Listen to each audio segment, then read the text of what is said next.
The space station Aurora's Reach hung quietly above the lavender clouds of the distant planet Alira -7. Its long, curved corridors hummed with the soft vibrations of engines and the occasional beep of life support systems. Outside, the planet glowed with strange energy streaks that twisted like ribbons of light across the sky. To the humans aboard, was beautiful, but also deeply mysterious. Commander Alara Voss walked down the narrow hallway, her boots making soft echoes. She had been here for 3 months, overseeing a team sent to study Alira 7's unusual energy readings. The planet had shown signs of an energy field unlike anything Earth had ever recorded. Scientists speculated it could be intelligent. Alara paused outside the observation deck. Through the reinforced glass, she could see the planet's surface, shimmering in a pattern that almost seemed alive. A slow, steady pulse of light traveled across the plains. And for a moment she felt as though the planet was breathing. Inside. Dr. Kieran Hale was already at the viewport, leaning slightly forward. His dark eyes were wide with fascination. Unlike Alara, Kieran rarely spoke unless necessary, but when he did, it was always precise. "It's responding," he said quietly. "To what? I can't tell yet." Lara joined him, standing shoulder to shoulder. "Responding how?" Kieran turned to her, his expression both serious and awed. "The energy pulses faster when we move closer. It changes when we speak." "I think it "Listens," Ilara frowned. "Listens. Not like a person," Kieran said, "but it reacts. Almost like it senses intention. Human presence, maybe even thought." The commander studied him. She had been trained to handle crises and to keep her team calm, but she felt a flicker of excitement. Humanity had always sought the unknown. Now, they were at the edge of discovery. The station crew had learned to expect long nights. Sleep cycles had to be staggered, because the planet's unusual energy interfered with the station's instruments.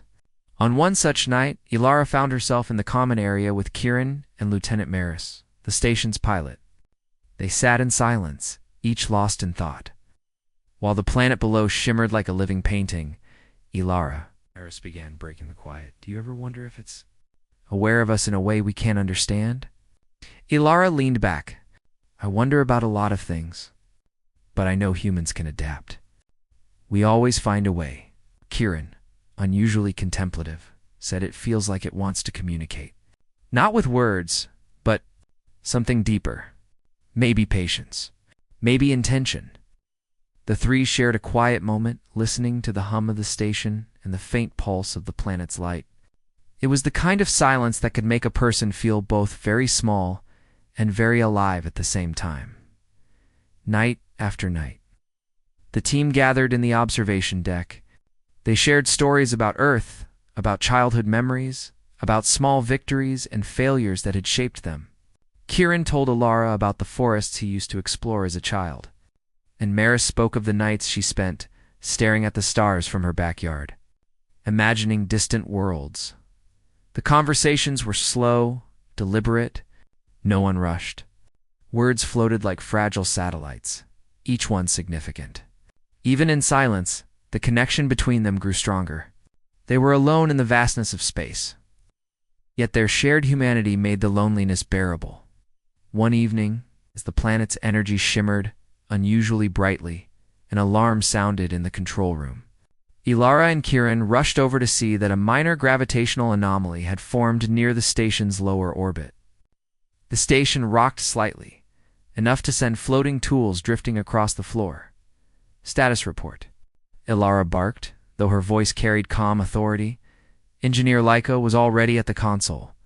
"Gravity spike, Commander. It's small, but unusual. The planet's energy is fluctuating more than expected." Kieran frowned at the readings. "It's reacting. Something we're doing, maybe even just our presence, is causing it to change." Ilara nodded. "Prepare the sensors for a closer scan. Let's find out what we're dealing with before it gets bigger." The next hours were tense. The crew worked in quiet efficiency, monitoring readings and adjusting equipment.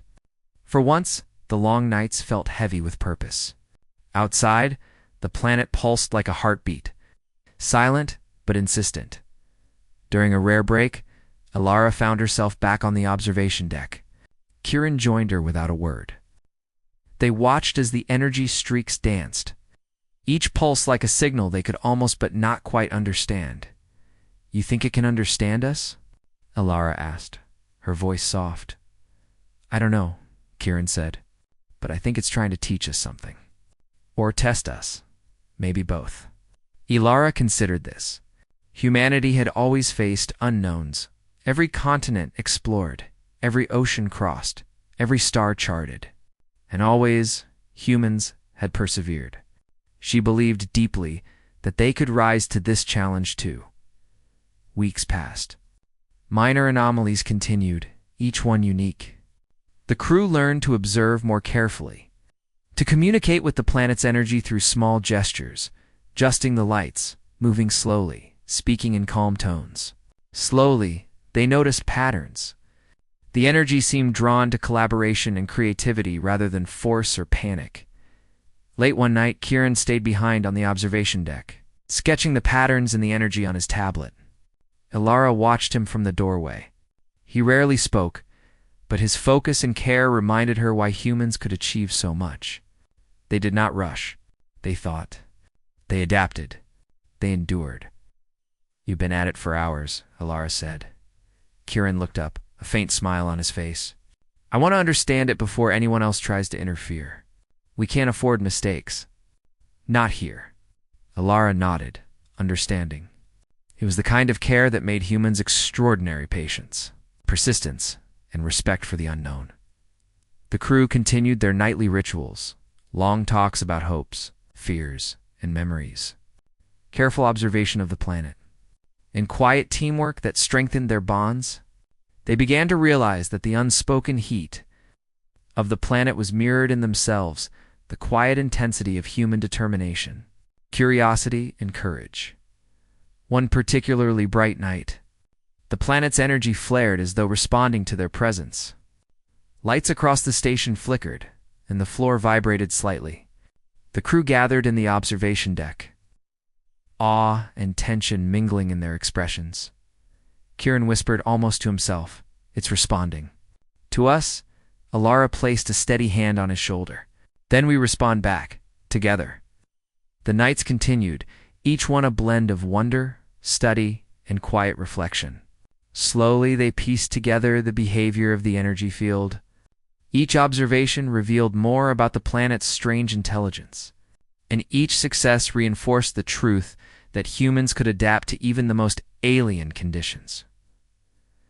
By the end of Part 1, the crew understood that their mission was more than science. It was a test of human resilience and ingenuity. The planet below, with its living light and strange patterns, was not a threat but a challenge. And humanity, in all its determination, was ready. They had come to Illyria 7 seeking knowledge. What they found was confirmation of what humans had always known in the vast unknown. It was human curiosity, patience, and courage that allowed them to thrive. Even when the stars themselves seemed to watch, and as the station drifted quietly above the glowing planet, Commander Alara Voss and Dr. Kieran Hale realized that the nights would always be long, the breaths slow, and the work of understanding endless but never meaningless, because humanity, in its quiet strength, could endure and rise above even the mysteries of the universe. The planet Illyria 7 glowed softly beneath the station Aurora's reach, its surface alive with streams of light that seemed to move with thought. The crew had spent weeks studying the strange energy, and slowly patterns had begun to emerge. It was not random. It was responding, reacting. Even to human presence, Commander Alara Voss called the morning meeting in the station's observation deck. The walls glimmered faintly as the planet's energy streaked past. Crew members gathered quietly, each holding a tablet or notebook, their eyes wide with anticipation. "We've observed reactions to movement, sound, and even thought patterns," Kieran Hale began. "The energy seems intelligent and awareness of some kind, but it communicates without words.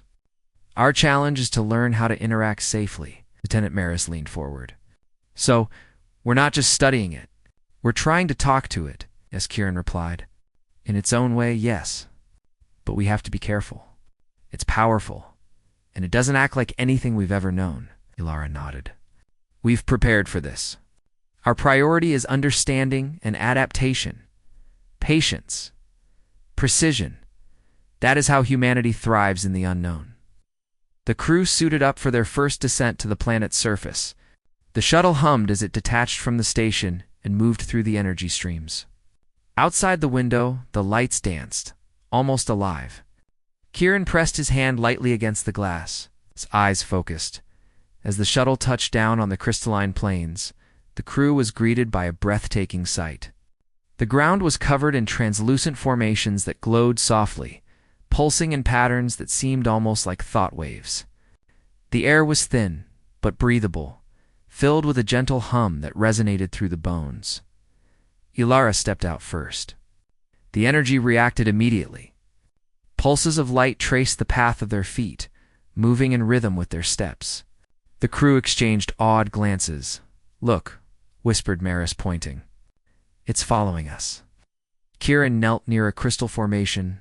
"It's observing everything, even subtle motions. We have to approach carefully. Every gesture counts." The humans began their work slowly. They set sensors to record light patterns, mapped the crystal formations, and documented every pulse of energy. As they moved, the energy shifted, almost as if guiding them toward certain areas. Hours passed. The crew discovered that the energy responded to cooperative actions more strongly than individual efforts. When two or more humans moved in harmony, patterns became more vibrant and complex. When someone acted hastily or in panic, the energy dimmed, almost as if it disapproved. Ilara observed silently. Humanity's greatest strength was cooperation, she thought. Alone, they might have been lost in the strange signals, but together, they could begin to understand. At one point, a sudden flare of energy caused a small tremor beneath their feet.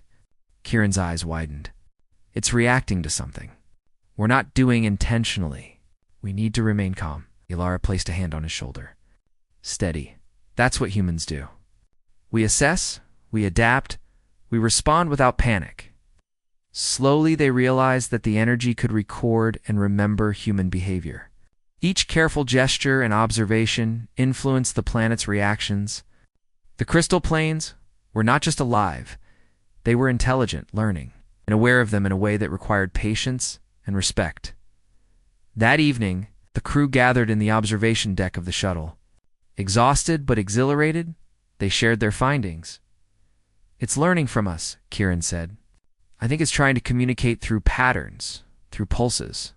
But it's subtle. It wants us to understand without forcing it. Maris smiled faintly. We're having a conversation with a planet, and we haven't even spoken a word. Ilara looked out at the glowing plains below. It's listening because we are careful, thoughtful, and patient. It recognizes human ingenuity, persistence, and respect. That's something only humans can offer, our ability to think, feel, and adapt at the same time. Days passed. The humans developed simple methods of communication. Light pulses from devices synchronized with the planet's energy-produced responses. Patterns were recorded, compared, and interpreted. The energy seemed to guide them toward areas rich in knowledge about the planet's own structure and mechanisms. One night, while the crew observed the glowing plains, an unusual surge of energy erupted near the station. The station trembled, alarms blaring. Status. Ilara commanded. Engineer Liko's fingers flew across the console. A major spike in the energy field. It's reacting to us. Possibly as a defense mechanism, or maybe it's testing our understanding. Kieran's voice was calm but intense. We need to synchronize with the planet. It will respond to organized, careful action. Panic will make it worse. Lara nodded. Everyone, follow protocol. Move as a team. Stay focused. The crew worked in unison.